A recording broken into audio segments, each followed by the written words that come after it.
찬송가 364장을 찬송하시겠습니다.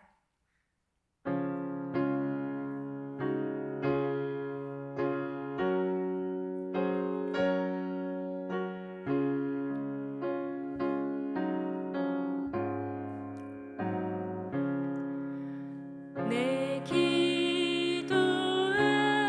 기도하는 그 시간 그때가 가장 즐겁다.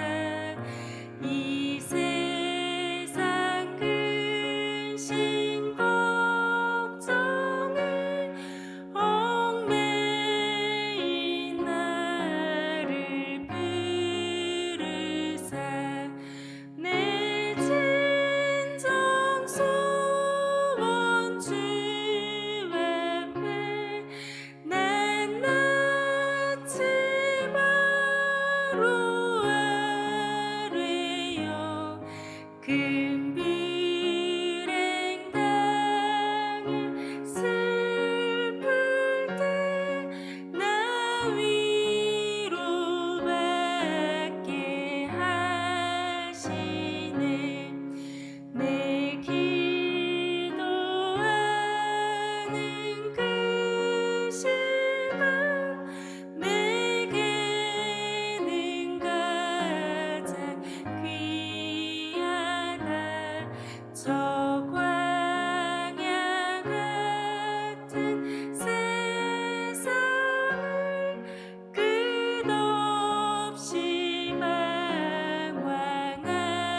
방황하면서 위태한 길로 나갈 때 주께서 나를 이끌어 그 보좌 앞에 나아가 큰 은혜 받게 하시네. 내 기도하는 그 시간 그때가 가장 즐겁다. 이때껏 지은 큰 죄로 내 마음 심히 아파도 참 마음으로 뉘우쳐 다 숨김없이 아뢰면 주 나를 위해 복 주사 새 은혜 부어주시네. 내 기도하는 그 시간 그때가 가장 즐겁다. 주 세상에서 일찍이 저 요란한 꽃 피하여 빈들에서 나산에서 온 밤을 새워 지내사 주 예수 친히 기도로 큰 본을 보여주셨네. 아멘. 함께 함께 기도하겠습니다. 이 새벽에 기도의 깊은 데까지 나아가도록 성령 하나님 함께 하시길 기도하겠습니다. 두 번째로 기도하실 때 승리교회가 전심으로 깨어 기도하는 교회, 또 살아있는 교회가 되기를 위하여 기도하겠습니다. 교회 장소 사용에 어려움이 있습니다. 주님의 긍휼로 인도해 주시길 기도하겠습니다. 이 제목 가지고 다 함께 기도하시겠습니다.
좋으신 하나님 좋으신 하나님 참 좋으신 나의 하나님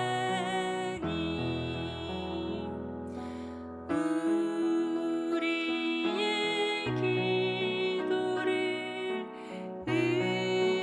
응답해 주시는 참 좋으신 나의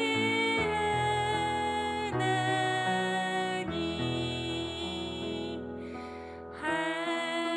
한없는 은혜를 우리에게 주시는 참 좋으신 우리 하나님.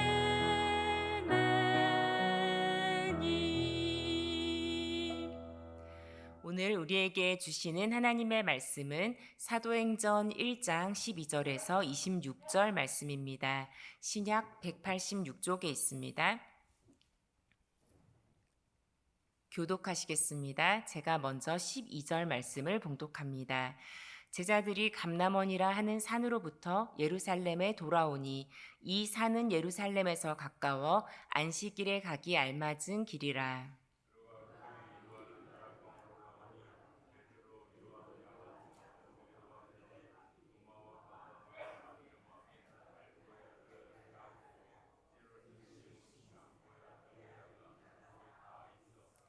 여자들과 예수의 어머니 마리아와 예수의 아우들과 더불어 마음을 같이하여 오로지 기도에 힘쓰더라.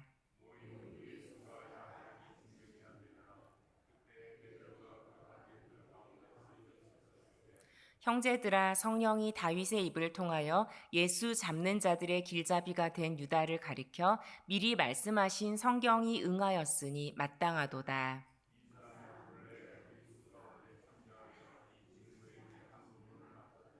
이 사람이 불의의 삭스로 밭을 사고 후에 몸이 곤두박질하여 배가 터져 창자가 다 흘러나온지라.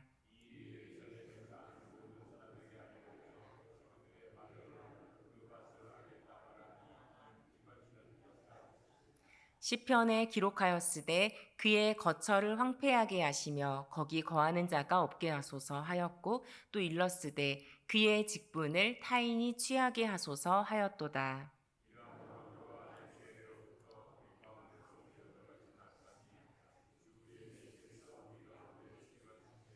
항상 우리와 함께 다니던 사람 중에 하나를 세워 우리와 더불어 예수께서 부활하심을 증언할 사람이 되게 하여야 하리라 하거늘.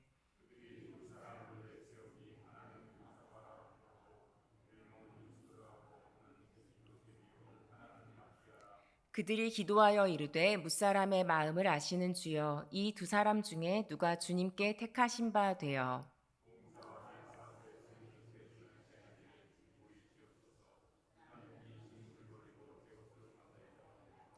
다 같이 읽으시겠습니다. 제비 뽑아 마띠아를 얻으니 그가 11 사도의 수에 들어가니라. 아멘.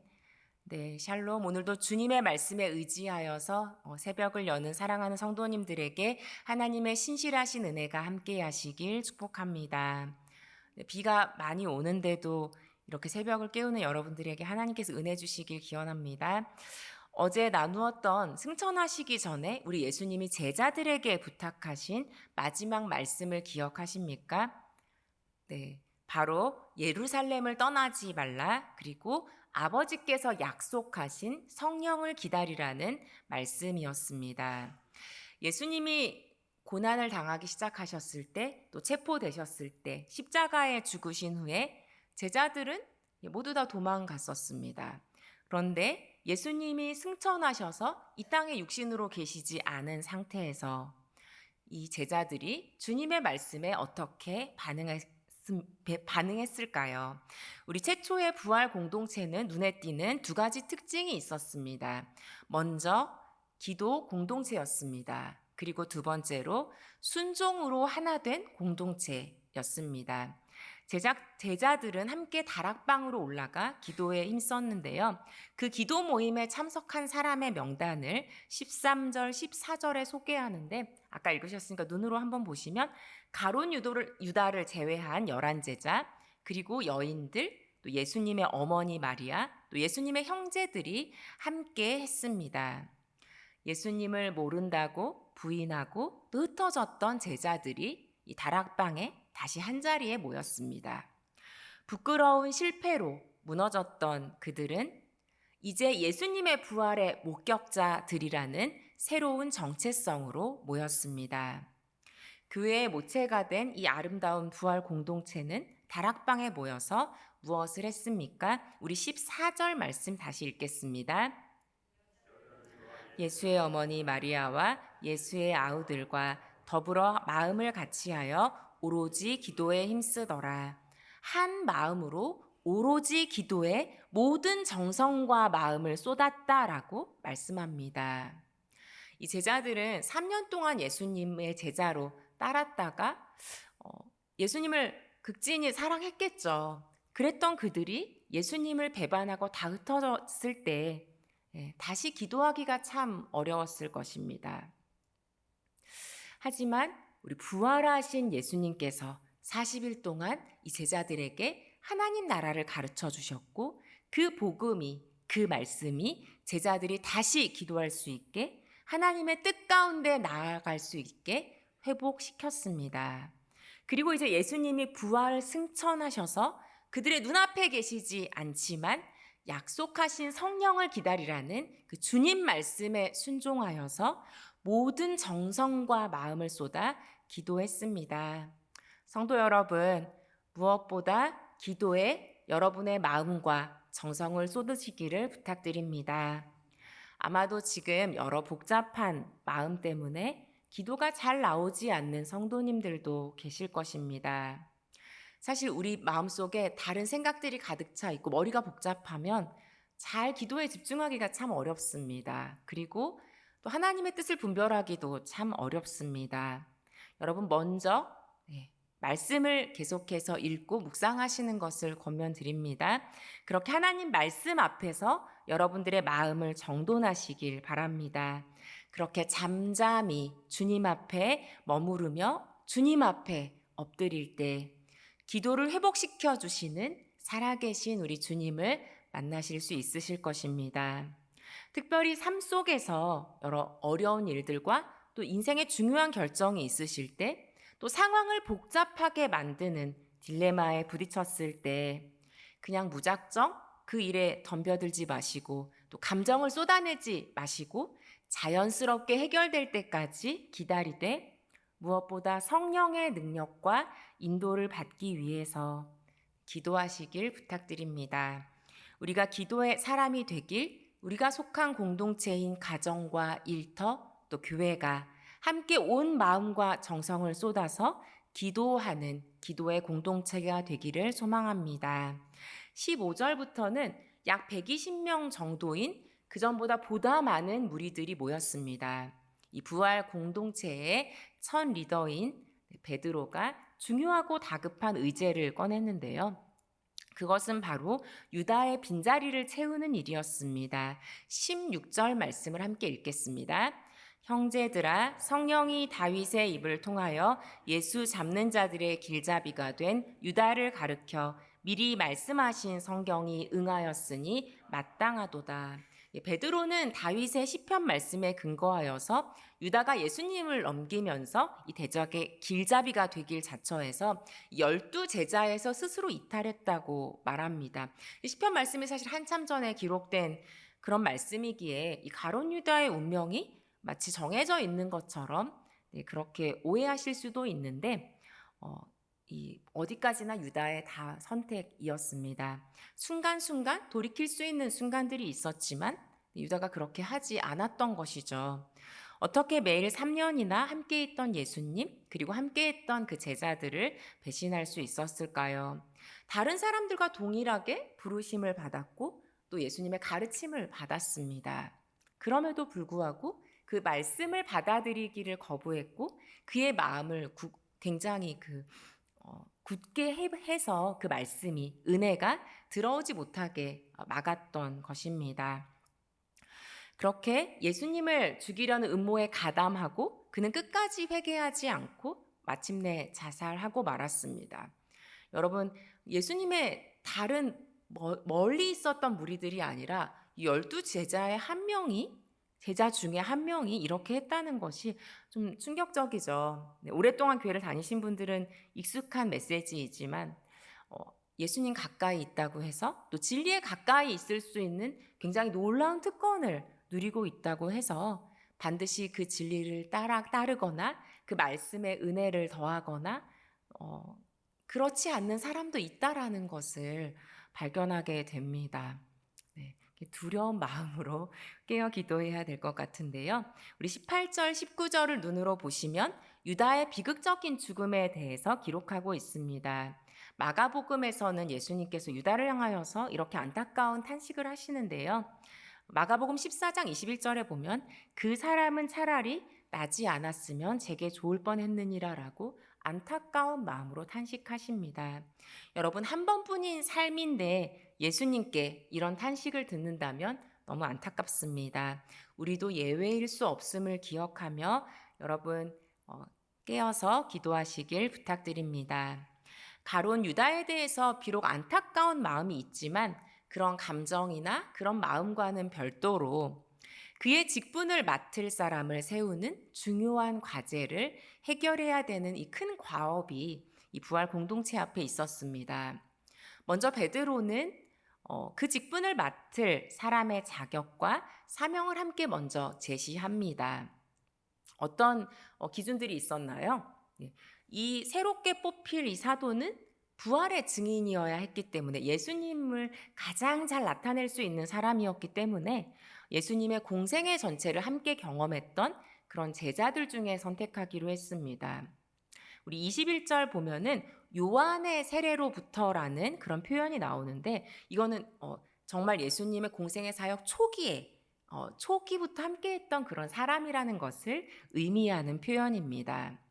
이 직분에 뽑힐 사람의 사명은 다른 11제자의 사명과 동일하게 부활의 증인이 되는 것이었기에 증인은 목격자를 말하는 것이죠. 예수님의 부활과 또 승천을 함께 목격한 그런 사람이어야 했습니다. 여러분 중에는 결국 이 직분을 어떻게 뽑았는지 잘 아시죠? 네, 제비 뽑기로 이 가룟 유다의 직분을 대신할 사람을 뽑았다고 여러분들 알고 계실 것입니다.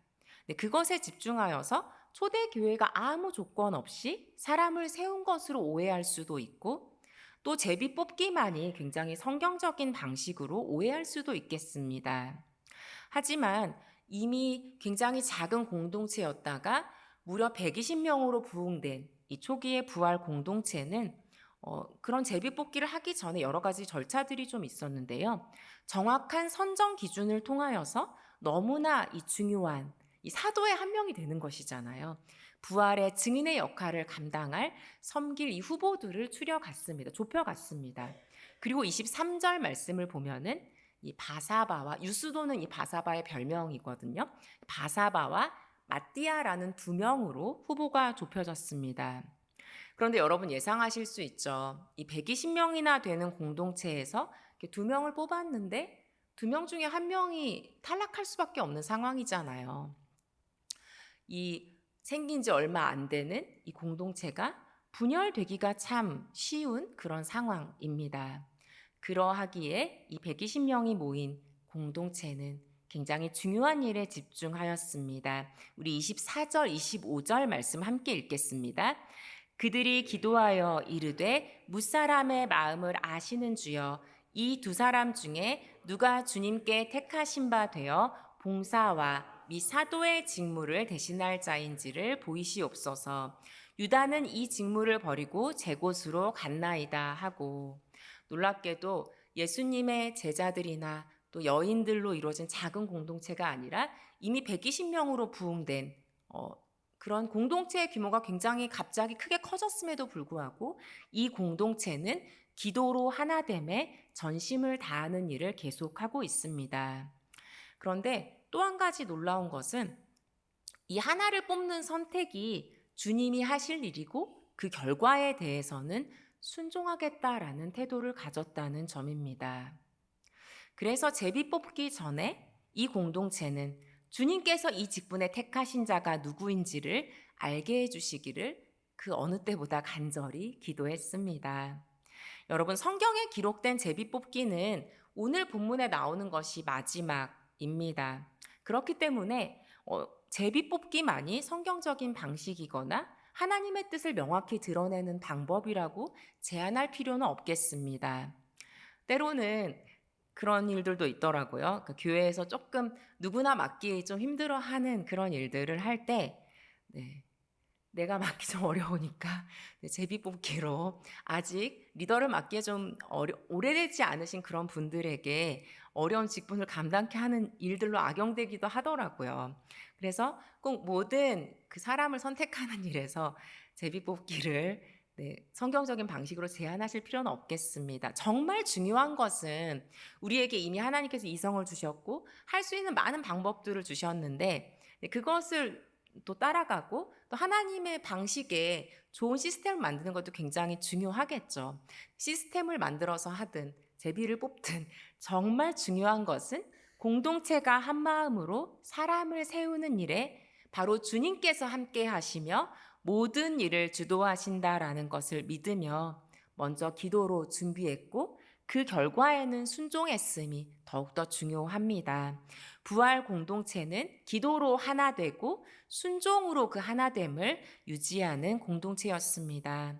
사람을 세우는 일이나 또 인생의 중요한 일을 결정할 때 심사숙고하며 섬세하고 세밀하게 기준을 세우고 잘 준비하는 것도 또한 성경적이라는 것을 기억하십시오.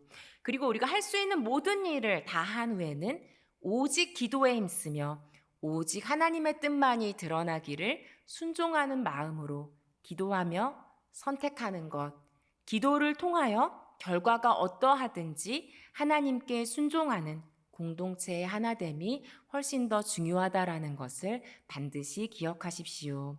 사랑하는 성도 여러분, 예수님의 순환 앞에서 실패했던 제자들은 다시 일어나 예수님의 말씀대로 기도하는 공동체, 하나 된 공동체로 세워졌습니다. 우리 실패의 자리에서 다시 온 마음과 정성을 다하여서 기도하여서 우리 살아계신 하나님만을 의지하는 여러분 되시길, 그리고 또한 간절함으로 주님 앞에 나아가시길 부탁드립니다. 기도를 통하여서 이 자리에 새벽을 깨우신 모든 분들이 하나님의 귀한 도구로 쓰임받는 복된 이 시간 되시기를 진심으로 기원드립니다.